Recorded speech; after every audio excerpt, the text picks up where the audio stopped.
Welcome to the How to Be Awesome at Your Job podcast, the show where brilliant professionals share how to sharpen the universal skills required to flourish at work. Enjoy more career fun, wins, meaning, and money with your host, Pete Makaitis. Hello, and thanks for joining us here for episode 616 with Brandon Smith. If you feel like there is a smidge too much urgency in your world, like everything's urgent, Brandon's got some pro tips on how to deal with that. So you'll learn 1, how urgency is a lot like hot sauce. 2, what your boss really means when they say everything's urgent. And 3, how to expertly say no.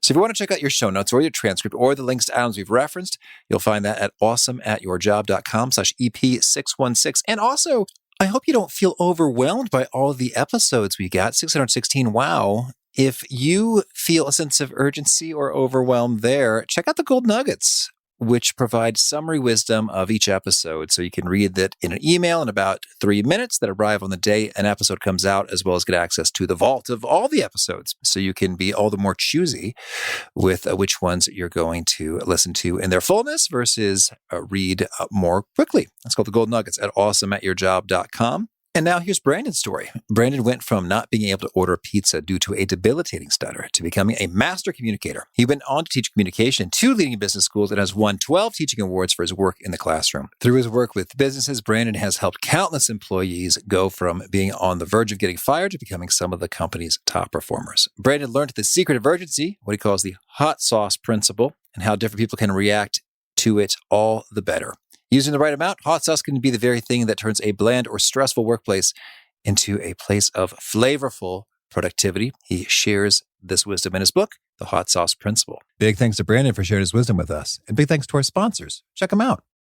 One sponsor to check out is Harvard Business Review. This brilliant magazine, published at hbr.org, is the leading destination for smart management thinking. Fun fact, HBR has been mentioned in 108 episodes of the show.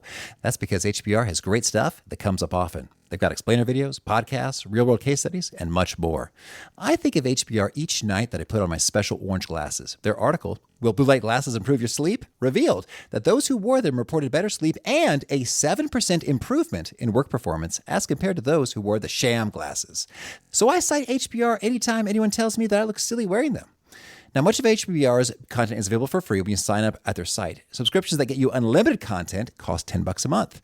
If you visit hbr.org/subscriptions and enter the promo code AWESOME, you can save 10% off of that subscription. Again, to save 10% off of your HBR subscription, go to www.hbr.org/subscriptions and enter the promo code AWESOME. And big thanks to our sponsor, Acorns. Acorns makes it easy to start automatically saving and investing for your future. You don't need a lot of money or expertise to invest with Acorns. In fact, you can get started with just your spare change. Acorns recommends an expert-built portfolio that fits you and your money goals, then automatically invests your money for you. NerdWallet.com, whom I love on these sorts of matters, gives Acorns a whopping 4.7 stars and says, quote, if you want to make the most of your spare change, there's no better place to do that than Acorns. Head to acorns.com/awesome or download the Acorns app to start saving and investing for your future today. And we got a legal disclaimer here. It may not be representative of all clients. Tier 1 compensation provided. Compensation provides an incentive to positively promote Acorns. View important disclosures at acorns.com/awesome. Investing involves risk, including the loss of principal. Please consider your objectives, risk tolerance, and Acorns' fees before investing. Acorns Advisors LLC, Acorns, is an SEC-registered investment advisor. Brokerage services are provided to clients of Acorns by Acorns Securities LLC, member FINRA/SIPC. For more information, visit acorns.com. Now, here's Brandon. Brandon, thanks so much for joining us here on the How to Be Awesome at Your Job podcast. Pete, really excited to be on the show. Well, I'm excited to dig into your wisdom. And I was just telling you off the recording that your subtitle is so good.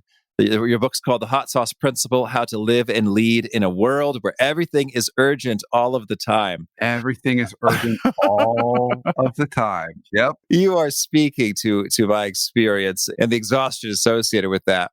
But I want to sort of go back in time a little bit. So you were not always a master communicator. There was a time, I'm told, that you had quite the stutter and were nervous about ordering pizza. What's the story of your transformation here? Yeah, so let me tell you a little bit of the story. I don't know if I can answer the transformation part as well, but I can at least tell you part of the story. So I was the youngest of 3 boys. I had 2 older brothers, both were adopted. And my oldest brother was always in and out of trouble. So created a lot of kind of drama and dysfunction in my house growing up. Well, when I was 10, he took his own life. And during that time, it was a really kind of transformative period for myself and my family. It was a hard time. And I ended up I don't know why, but I ended up coming down with this stutter about 6 months after he died. And I couldn't shake it. And that was going into middle school, which I do not recommend.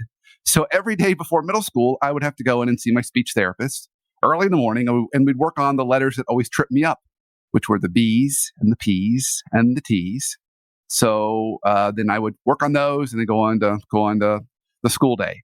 And so, yeah, during my entire middle school career, if you want to call it that, things that involved those letters were really tricky for me. I would find any way to avoid that. But when you're ordering a pepperoni pizza, there just is no escaping. Yeah. You can't say, can you put those little things on there? What are they called again? So then, the ordering the pepperoni pizza would kind of, that would never really end. I would just get caught in that stutter. And I just decided that people were just kind of messy and dysfunctional because growing up with my brother and then the way kids with stutters were treated in school, I thought, man, people are a mess. So I'm just going to keep distance from them. And that was kind of my high school years. Really kind of made myself kind of a wallflower, an introvert. And then went off to college. Didn't really know what I wanted to major in. Ended up majoring in communications, ironically enough. And at some point along the way, my stutter kind of shook free, I suppose. However, I can tell you, if I get really, really tired or really, really stressed out and tired, it comes back a little bit. Yeah. Well, what a story. And I'm sorry to hear about that, a difficult moment. But it's reassuring to hear that you ultimately triumphed and here we are, benefiting from your wisdom. I'm working on it, Pete. I wouldn't say triumph. So I'm working on it. Well, you sound great and you've got something important to say, and I'm excited to hear about it. So first, the hot sauce principle.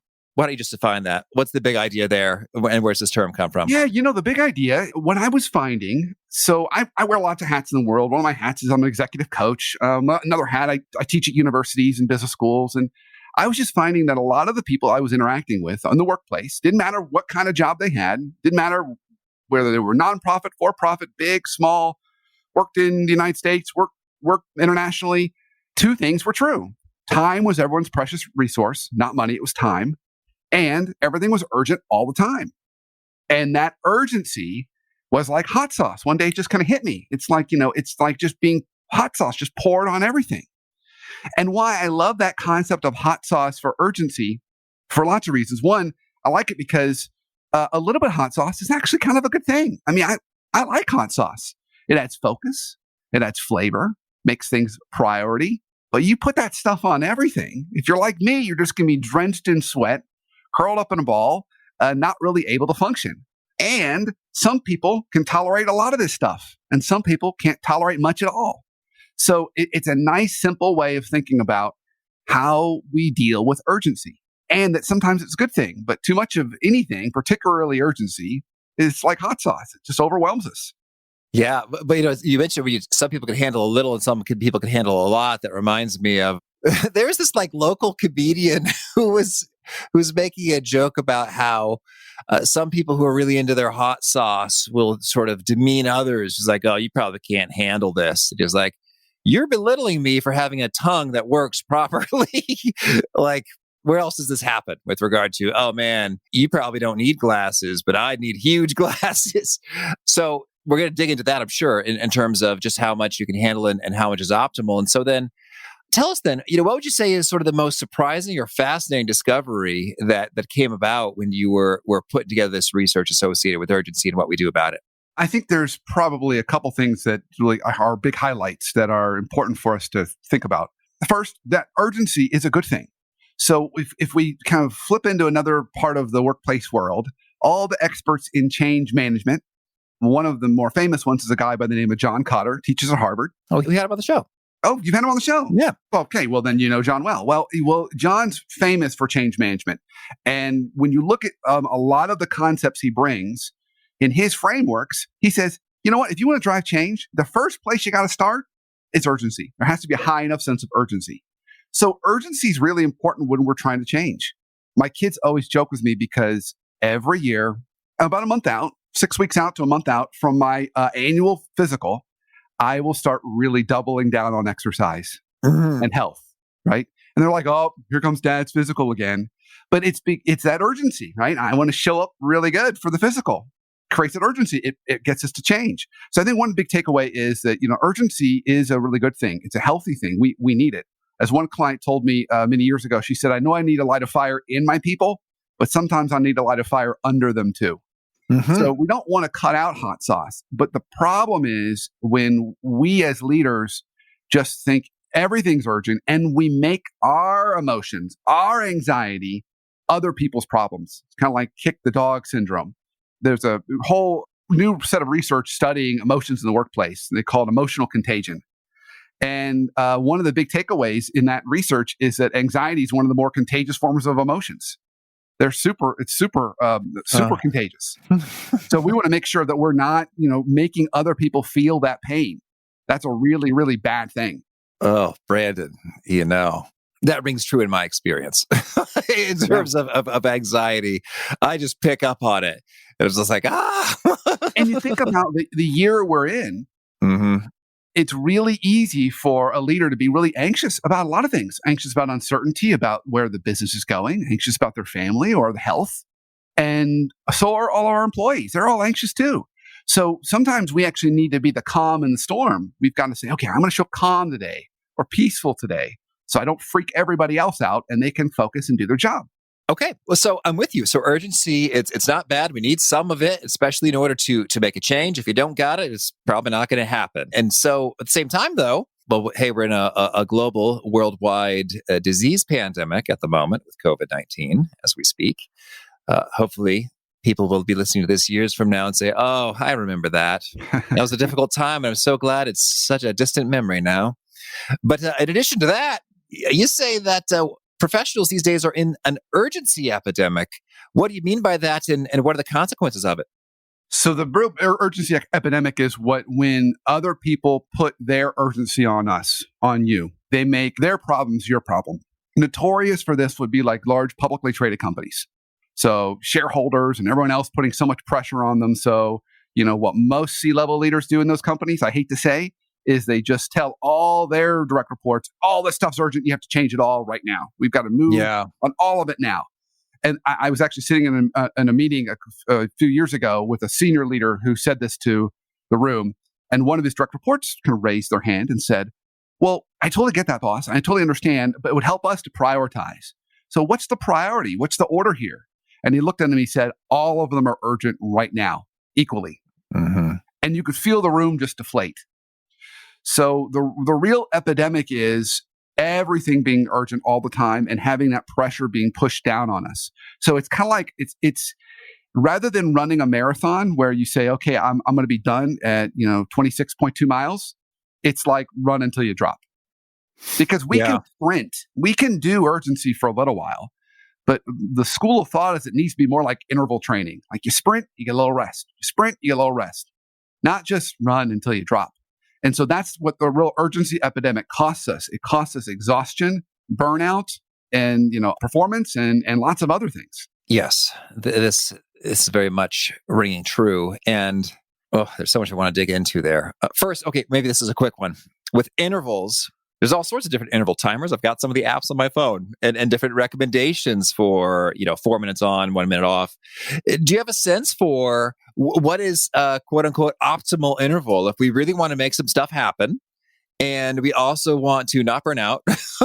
What's kind of the range of sprinting versus a chilling ratio? Man. Yeah, Pete, this is tough. I hate to give like that classic business school answer.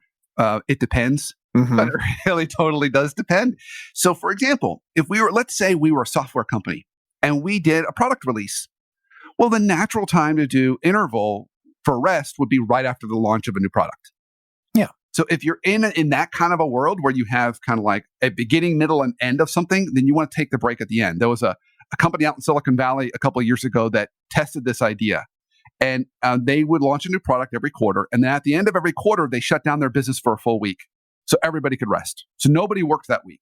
So at the end of a year, they were actually only working 11 months out of the 12 months because they took 1 week off every quarter.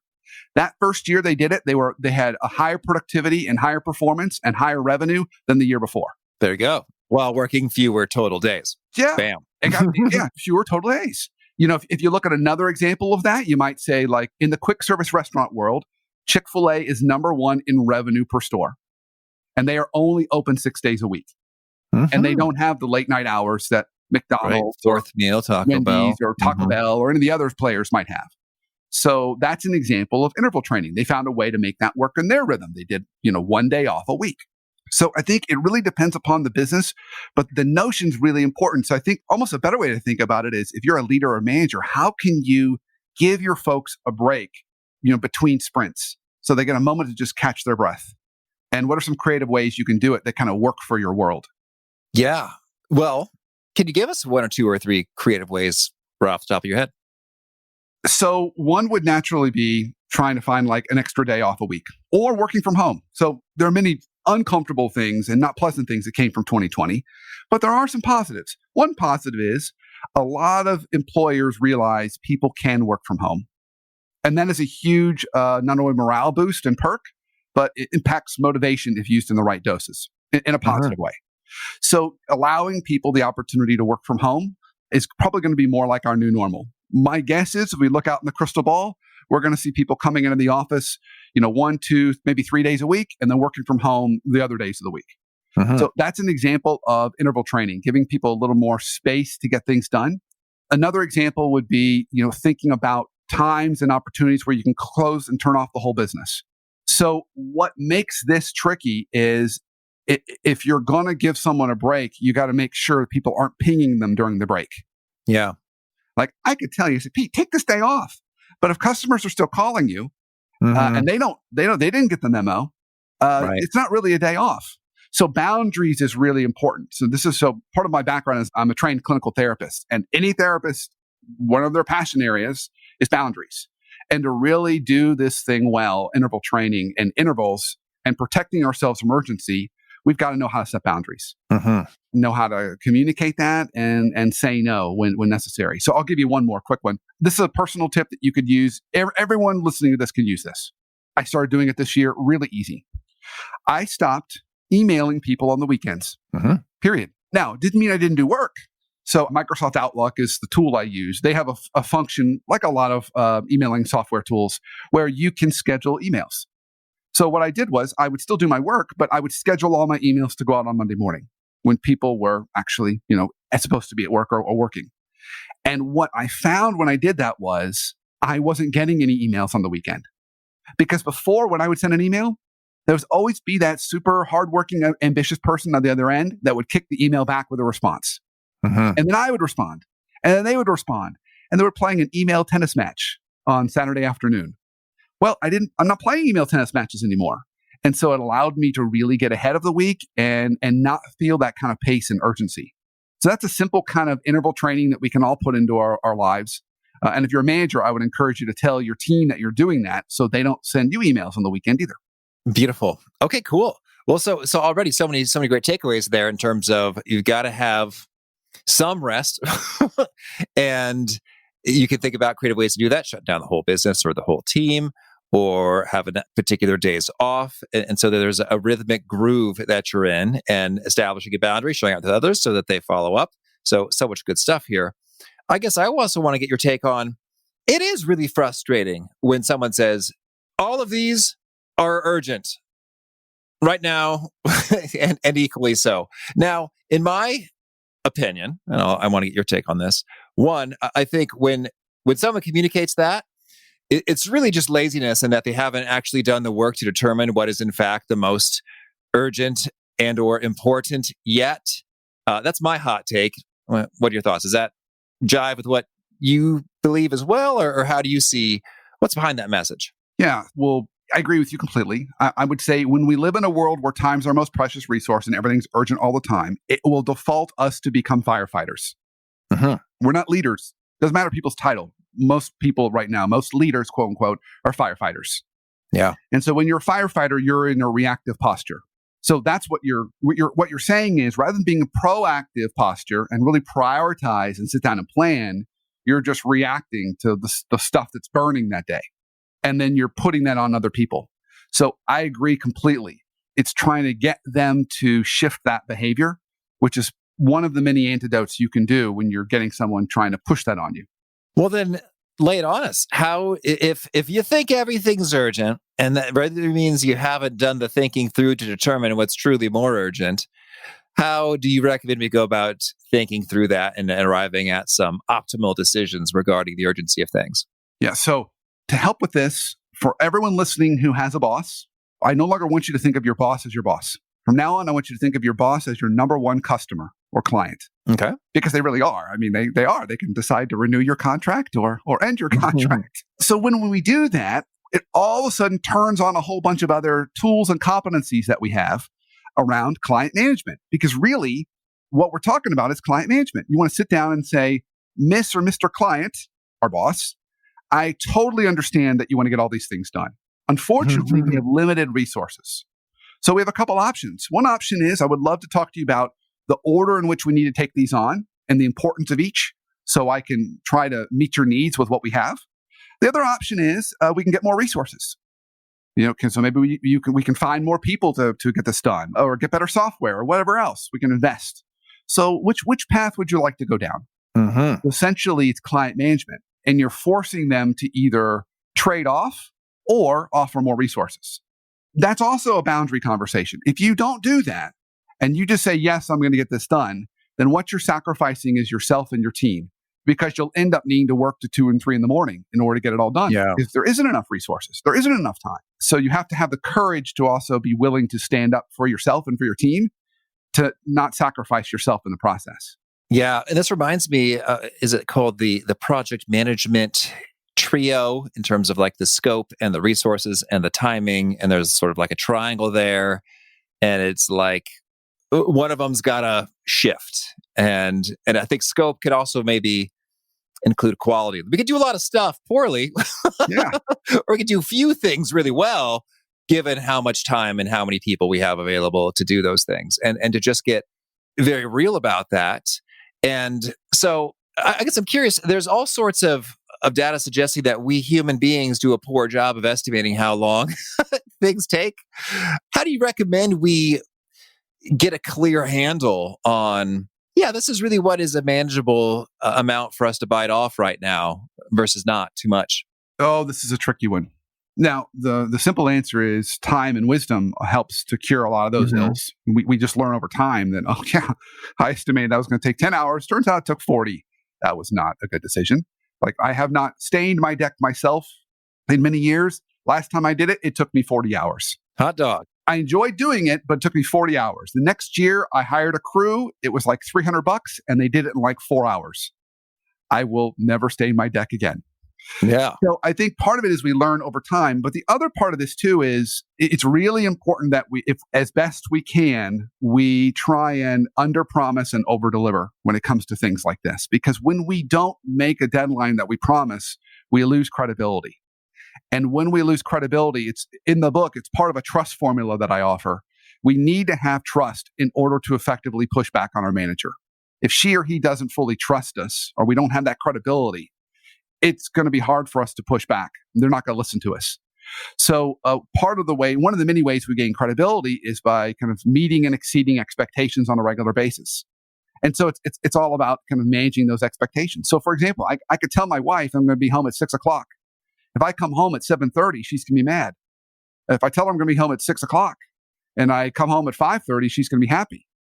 So it's just kind of managing that. So trying to think how we can do that is going to be key.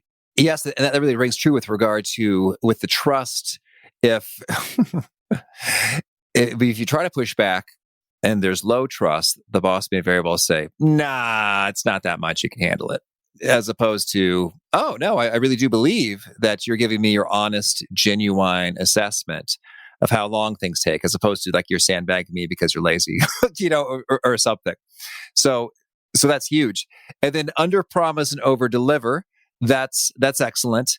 Let's zoom into kind of the emotional difficulty associated with putting forward a a smaller commitment maybe than you think they want, or saying no, or establishing or enforcing a boundary. All these things can be a little bit emotionally uncomfortable, in terms of that. And I just sort of, this is my personal trick. I remember when I was an employee and someone asked me, hey, when do you think you could have that done? I just sort of reoriented that question in my brain, not to mean, when do I really think I can have it done, to what is the latest date I can tell you just before you're going to become irritated with me? That's fair. And that's kind of how I tried to play it. And sometimes they'd push back and I'd be like, yeah, I think I could definitely have that by next Tuesday. And I meant it. I definitely could, because I could probably have it 3 days before that. And then they'd say, yeah, how about Friday? And I would just sort of say something like, yeah, that's more challenging, but I still think that's doable. And then in that way, it's like, hey, I was never lying. I was never deceptive. I just said I could definitely have it done by then, because I had a great deal of confidence that I had some buffer in the schedule. And frequently they just took it like, all right, sounds cool. All right, we'll do it then. So that was my little trick. No, it's great. It's managing their expectations. That's beautiful. That's perfect. Well, so that's one for me. Let's hear, Brandon. What are some of your faves? In terms of managing some of those expectations. Yeah, managing the expectations, saying no, enforcing a boundary when your insides want to people please and accommodate. So let's go back to like saying no. Saying no is difficult because it's a vulnerable position we put ourselves in. We don't like vulnerability, because what are they going to do to us when we say no? Are they going to reject us? Are they going to get angry with us? What are they going to do? So we just say, well, the path of least resistance is I say yes, and just kind of keep on piling and piling and piling. Now, that story ends up always ending in the same way. We have so much on our plate that we end up missing expectations and starting to disappoint others, because you can't just keep piling and piling and piling. Mm-hmm. So there's a couple ways that we can say no that will make it a little less emotional for us and easier. So one very helpful tip is when you're saying no, that conversation should be 20% no, 80% alternate solutions to solve their problem. All right. Where we go wrong is we spend all the time, like you'd ask me to do something, Pete, and I'd say, no, Pete, I can't. There's all the reasons why. And I go through all my list of reasons. You're not listening to my list of reasons anymore. You don't really care. You didn't like the fact that I said no. And what I've inadvertently done is I've set up a negotiation. So what you're going to say to yourself is, well, if I can counter his argument, then he has to do it. That's true. It's like, oh, well, you could do this, you could do that. How you give it to someone else? Right. I didn't mean to invite you into a micro assessment of the rest of my obligations, but here we are. Yeah, and that's what happens. We ended up inadvertently turning it into a negotiation. And so what you want to do is quickly and very, very succinctly say, no, I cannot, don't have the capacity to do this, but I want to help you solve this problem. So I've come up with some other alternate solutions to maybe get this problem solved. Let's work through some of these to find another solution that will get this completed. Mm-hmm. So you can suggest colleagues, perhaps. You can suggest external resources. You could suggest moving things around. So there are other options that you can lay out to the table. But in a perfect world, all the other options should not involve you. Mm-hmm. So you're kind of going into problem solving. Now, the other thing you can also do in terms of saying no is giving people a little more transparency into all the trains running on your tracks. So often when people load up, even your own boss, your own manager, they probably have forgotten and are unaware of all the stuff you're doing. So giving them that window can be helpful. I had a student of mine years ago, and she did an internship in New York in investment banking. And during that internship, she had multiple managing directors in that office, and they were notorious for coming up to her and giving her big projects. So one day, one of them came up and gave her a project after his colleague had given her a project the day before. And she looked at him, she said, I'm happy to do this for you. But in order for me to do this for you, I need to go to your colleague, the other managing director, and I need to tell them I can't do their project that they gave me yesterday because I'm doing yours instead. Are you comfortable if I have that discussion? And they looked at her and they said, never mind. So sometimes showing people what you have going on and letting them know who you're going to have to tell no to in order to tell them yes can also reshift the focus.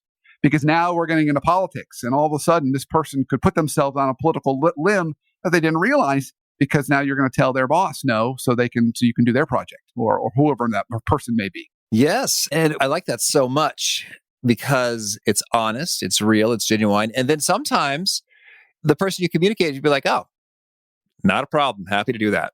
And then you learn something from that. It's like, funny. Because from the outside looking in, it seemed like those two projects were of equal importance.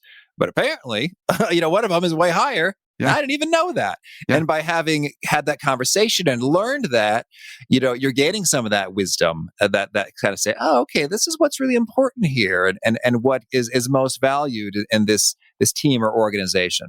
Yeah. So if we go back to one of our bigger meta principles today, it was about forcing prioritization. Mm-hmm. Don't let everything be urgent all the time. Everything can't be equal priority. That's when we get overwhelmed and burned out. We need to, in a very kind of geeky way, we need to be able to line stuff up in a process kind of way and say, okay, what do I start with first? What's first priority? And second, and third. And by the way, the leaders and the companies that have really done the best job of keeping everybody focused and aligned during this whole time in 2020 have had anywhere between 3 and no more than 5 priorities. They've been operating off of a very set list of 3 to 5.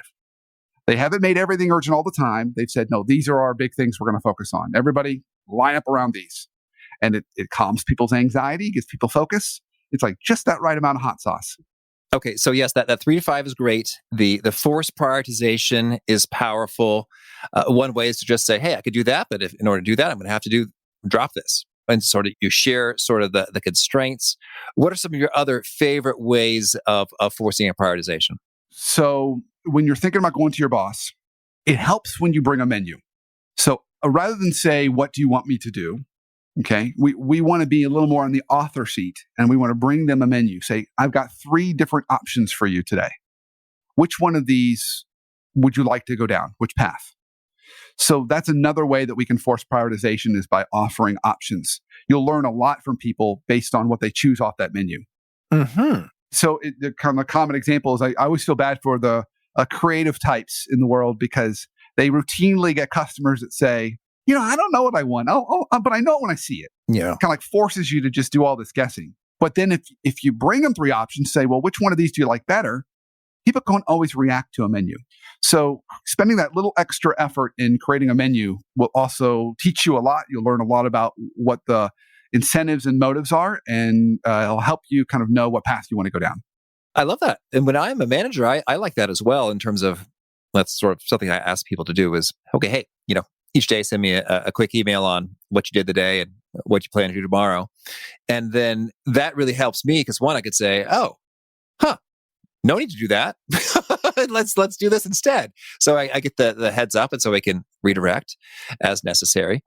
And it helps me get a sense of, well, what are their preferences, their strengths, their desires, what would they naturally kind of flow to, as well as their judgment in terms of, it's like, oh, you seem to be under the impression that is really very important and / urgent to me. And it's not. So we can have that conversation. Say, hey, actually, we're totally all set on that front for a couple months. So we can go over here. Like, oh, okay, great. Didn't know. All right, thank you. So I like that. The menu, very good. So that made me think of something. Another tip. So we just spending a lot of time with tips as kind of the employee kind of dealing with the manager.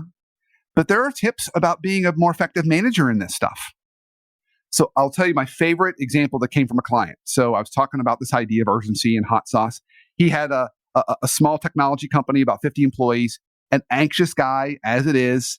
And so he was just bringing that anxiety into work every day. I mean, everybody was just so wound tight because he was so wound tight. So I shared this idea of hot sauce and urgency and gave him one of my little bottles. I buy these little Tabasco bottles in bulk and hand them out to people. And so he went out to the grocery store and he bought 3 bottles of hot sauce, stuck them on his desk. Bang, bang, bang.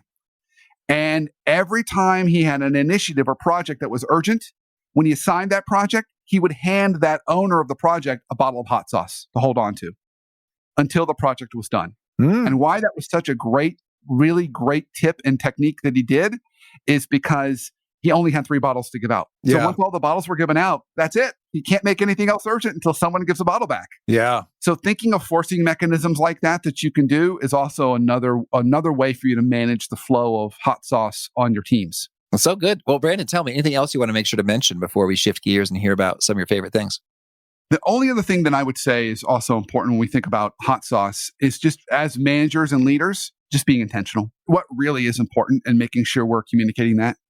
One of the interesting little missteps I find with senior leaders when we talk about things like executive presence, one of the more common missteps that people don't realize they're doing is they talk out loud a lot or they think out loud a lot.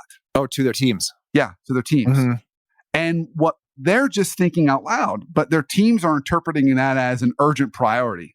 And they go off and start doing work. And they bring them back a PowerPoint deck the next day or recommendations or something else. And the manager looks at them and says, I was just kind of just talking. I didn't really want you to do anything. So just being really intentional about what you're asking folks to do is an important takeaway too for managers. So you can keep everybody focused and aligned and just that right amount of urgency. Beautiful. Thank you. Well, now can you share a favorite quote, something you find inspiring? One of the ones I actually mentioned a couple times this week. They've attributed it to Mark Twain, but I don't think anyone really knows who said it. But it goes like this: I would have written you a shorter letter, but I didn't have enough time. I love that quote because it emphasizes how hard it is to get to finish thinking. Yeah. How hard it is to have that very concise, like, this is what I want. And when time's our most precious resource and everything's urgent all the time, we tend to kind of dump our thinking on people. So that's my favorite quote for at least this week. All right. And how about a favorite study or experiment or bit of research? Probably the one that is jumping out for me right now is about 3 or 4 years ago, a group of researchers studied this question: what's the worst kind of boss to work for? And I thought they would have come back with the angry, yelling, and screaming boss. That wasn't number one. Micromanager wasn't number one. Ghosting boss wasn't number one. And the worst kind of boss to work for? The highly inconsistent boss. Or like the unmedicated bipolar boss, because you never knew what you were going to get on a given day. So I thought that was really fascinating because it really speaks to the importance of consistency, because anxiety at work comes from a lot of uncertainty and unpredictability. And it's one of the reasons why it's such a contagious emotion. So we can prevent a lot of that if we're consistent and predictable. So that's one of my favorite pieces of research. It's come out in the last few years. All right. And how about a favorite book? But one recently that I've continued to go back to is Daring Greatly from Brene Brown. So she's got a whole bunch of books kind of all in the same kind of genre and theme.